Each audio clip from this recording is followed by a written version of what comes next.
हमारी बुनियाद को ख़त्म करने का प्रयास किया जा रहा है। बुनियाद को ख़त्म करने का प्रयास किया जा रहा है। बीजेपी की एक मैं साजिश कह सकता हूँ, क्योंकि हमारी बुनियाद को ख़त्म करने का प्रयास किया जा रहा है। हमें आज तक हाई सेकेंडरी स्कूल नहीं दिया गया।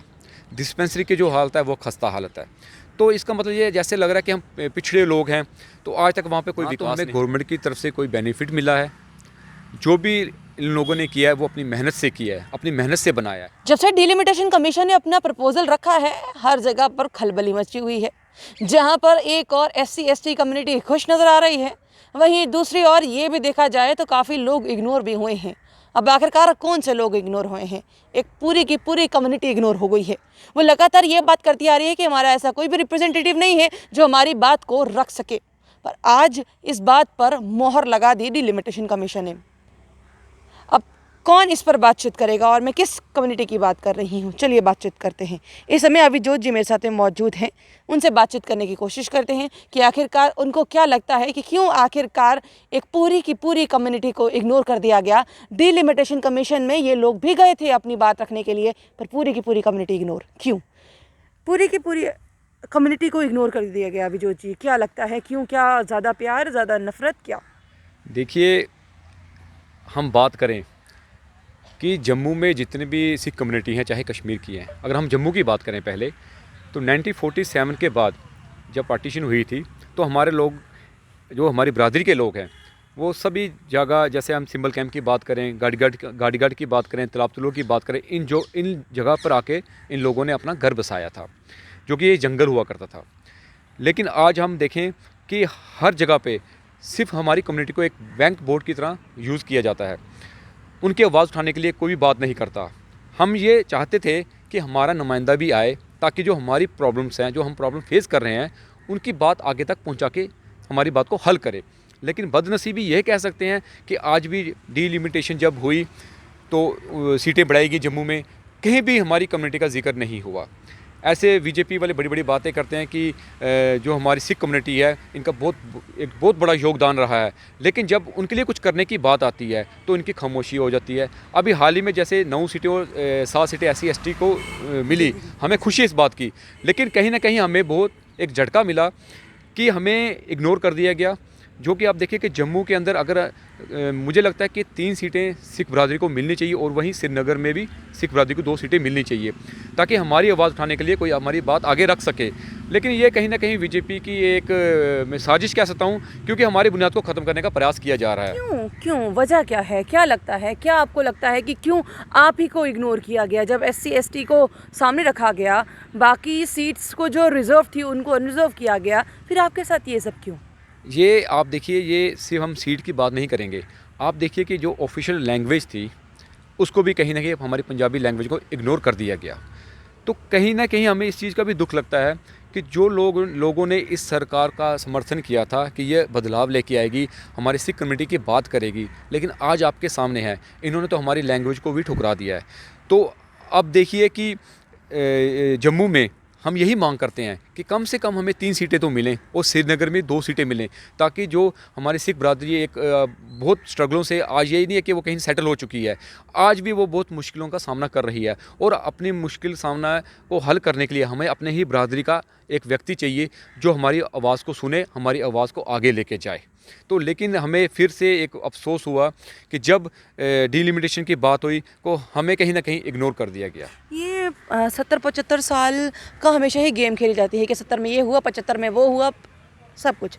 इस 70-75 में एक कम्युनिटी को कितना पीछे रखा गया या इस कम्युनिटी को कितना आगे लाया गया, आपको क्या लगता है? देखिए, आज तक जो हमारी बरादरी है, मैं उसकी अगर बात करूं, ना तो हमें गवर्नमेंट की तरफ से कोई बेनिफिट मिला है। जो भी इन लोगों ने किया है वो अपनी मेहनत से किया है, अपनी मेहनत से बनाया है, इसमें गवर्नमेंट का कोई योगदान नहीं रहा। हम रिफ्यूजी लोग हैं, हमें हाल ही में जो 5-5 लाख दिए गए, क्या आपको लगता है क्या वो इनफ हैं? उस 5 लाख से क्या होगा हमारी बरादरी में? उसमें भी आप देखें कि हर फैमिली में उनके बेटे हैं, वो डिवाइड हो रहे हैं। तो वो डिवाइड होते रकम बिल्कुल छोटी सी बन जाती है, उससे तो कोई रोज़गार बनेगा नहीं, ना उनका घर का कोई खाना पीने का सिस्टम चलेगा। हम ये चाहते हैं कि हमारी रिजर्वेशन होनी चाहिए, चाहे वो नौकरी की बात हो, चाहे वो अभी डिलिमिटेशन की बात हुई, वहाँ पे भी हमें कहीं ना कहीं इग्नोर कर दिया गया है। हमारा एक जो वोट बैंक यहाँ पे जम्मू में है, एक बहुत महत्वपूर्ण है, क्योंकि जब एक साइड ये वोट बैंक होता है तो कहीं ना कहीं एक एमएलए निकल के आगे जाता है। लेकिन हम चाहते हैं कि हमारी बरादरी से क्यों नहीं, हमारी बरादरी है वो आज भी देखिए काफ़ी समस्याओं का सामना कर रही है। आज मैं अपने कैंपों की बात करूँगा, आप देखिए वहाँ पे सिंबल कैंप में आज तक हमें हाई सेकेंडरी स्कूल नहीं दिया गया। डिस्पेंसरी की जो हालत है वो खस्ता हालत है। तो इसका मतलब ये जैसे लग रहा है कि हम पिछड़े लोग हैं, तो आज तक वहाँ पे कोई विकास नहीं हुआ। अब वहाँ पे रोडों की खस्ता हालत है, ना वहाँ पे कोई सुविधा मिल रही है। वहाँ पे हमारे हॉकी के प्लेयर हैं, बच्चे हैं जो मतलब एक जम्मू का एक नाम रोशन कर रहे हैं, चाहे अंडर 19 चाहे अंडर 60 की बात करें, उनके लिए ग्राउंड नहीं है। तो वो रिफ्यूजी लोग हैं, उनके पास इतना फाइनेंशियल सपोर्ट नहीं है जाकि वो बाहर जाके खेल सकें, इन चीज़ों को फेस कर सकें। यही हमारी मांगी थी एलजी साहब से कि चाहे वहाँ पे ग्राउंड दिए जाए, हाई सेकेंडरी स्कूल जो बच्चे पढ़ना चाहते हैं, डिस्पेंसरी की हाल ठीक करी जाए, लेकिन कोई भी सुनवाई नहीं हुई। जितने भी एमएलए वहाँ से निकले वो उन लोगों की बात करते हैं कि जो उन्हें फाइनेंशियल सपोर्ट करते थे इलेक्शनों में।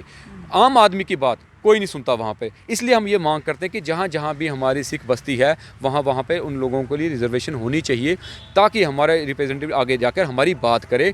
और श्रीनगर में भी देखिए हम कितनी आबादी है जहाँ पे, वहाँ पे 2 सीटें कम से कम होनी चाहिए और जम्मू में 3 सीटें होनी चाहिए। हमने जिस तरह से बात की, क्योंकि आप उस कम्युनिटी से बिलोंग करते हैं, और सबसे बड़ी बात है कि युवा हैं, युवाओं को कितनी समस्या आ रही है इस कम्युनिटी की। और सबसे बड़ी बात यह कि पब्लिक सर्विस कमीशन में भी एक नुमाइंदा होना चाहिए, ऐसे लगातार बातें भी उठ रही थी। क्या लगता है कि जगह जगहों पर रिजर्वेशन ना देना और उसके बाद अब यहाँ पर भी ये सब होना कितनी बड़ी सेटबैक हो सकती है? देखिए मैं वही आपको कह रहा हूँ, जहाँ पे रोज़गार की बात है, नौजवानों की बात है, जो हमारी लैंग्वेज पंजाबी है उसी को इन्होंने ख़त्म कर दिया, इन्होंने ऑफिशियली नहीं किया। अभी आप मुझे बताएं कि कॉलेज स्कूल में अगर पंजाबी नहीं होगी तो बच्चा क्या सीखेगा और यूनिवर्सिटी में वो सब्जेक्ट को लेगा नहीं, तो हम पोस्ट कहाँ से क्रिएट करेंगे पंजाबी की, हमारा रोज़गार कहाँ से बनेगा? जो हमारे यूथ हैं अभी पंजाबी में एमफिल पीएचडी करके बैठ चुके हैं, उनके लिए कोई रोज़गार नहीं है, क्योंकि वो यही मांग कर रहे हैं ताकि स्कूलों में इम्प्लीमेंट की जाए, ताकि उनका रोज़गार का एक माध्यम बने। लेकिन उसको भी इन्होंने कहीं ना कहीं इग्नोर कर दिया। तो जहाँ पर सिखों की बात आती है तो मुझे लगता है कि ख़ास करके हमें कहीं ना कहीं एक साइड में कर दिया जाता है। हमारे साथ वादे बहुत किए जाते हैं, हमें हमारा इतिहास बताया जाता है कि आपका एक बहुत बड़ा योगदान रहा, हमेशा आप देश के प्रति ईमानदार रहे, लेकिन मुझे उसका आज तक उसका फल नहीं मिला।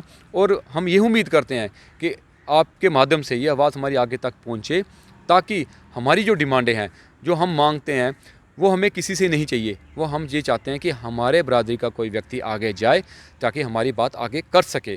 लेकिन वहाँ पे आप एक चीज़ और मैं ऐड करना चाहूँगा कि ये गुमराह करने का प्रयास ऐसे करते हैं कि हमने कुछ सिख बरादरी में से टिकट दी हैं, पीछे की बात करूं, लेकिन वहाँ पे टिकट दी जाती है जहाँ पे कोई उम्मीद नहीं होती जीतने की। मैं ये चाहता हूँ कि भाई अगर आप रिजर्वेशन लाते हैं तो हर, चाहे वो बीजेपी का हो, कांग्रेस का हो, एनसी का हो, पीडीपी का हो, वहाँ पे हमारी बरादरी के खड़े होने चाहिए। जो भी जीत के आए वो हमारी बात करे, फिर हमें गवर्नमेंट से कोई शिकवा नहीं होगा। जी बहुत बहुत शुक्रिया हमारे साथ जुड़ने के लिए। तो डिलिमिटेशन कमीशन का प्रपोजल कहीं ना कहीं, जिस तरह से मैंने पहले कहा, खलबली तो मचा ही चुका है, पर आहिस्ता आहिस्ता लोगों की जो उम्मीदें थी वो भी टूटती हुई नज़र आ रही हैं। और सबसे बड़ी बात की जैसे कम्युनिटी की, तो वो बिल्कुल ही टूट चुकी हैं। जिस तरह से वो लगातार एक पहले डिमांड कर रहे थे कि भैया कोई हमारा रिप्रेजेंटेटिव होना चाहिए, बड़ी बड़ी पोस्ट पे नहीं है, उसके बाद हमारी ऑफिशियल लैंग्वेज की बात करें नहीं, उसके बाद अब बात अगर एक रिप्रेजेंटेटिव जो असेंबली में जाए वो भी चुना हुआ, वो भी अब कहीं ना कहीं परेशानी का सबब है। तो आखिरकार फिर एक कम्युनिटी जब पूरी की पूरी इग्नोर हो जाएगी तो वो अपनी आवाज़ फिर किस तरह से बुलंद कर पाएगी और किस तरह से वो 70-75 साल में आपका सहयोग कर पाएगी? क्या आपको लगता है कि कम्युनिटी पूरी ज़्यादा, अगर पूरी की पूरी ज़्यादा इग्नोर नहीं हो रही है? क्या ये सही है? कहीं ना कहीं डिलिमिटेशन कमीशन जब अपनी अब दोबारा रिपोर्ट, असली रिपोर्ट पेश करे, उनमें अगर इनके लिए भी कुछ ना कुछ हो तो कहीं ना कहीं सबके साथ इंसाफ होगा। आपको क्या लगता है? कमेंट बॉक्स में कमेंट करना ना भूलिएगा। बने रहिए जम्मू परिवर्तन के साथ। मुझे और रोहित जी को दीजिए इजाज़त। नमस्कार।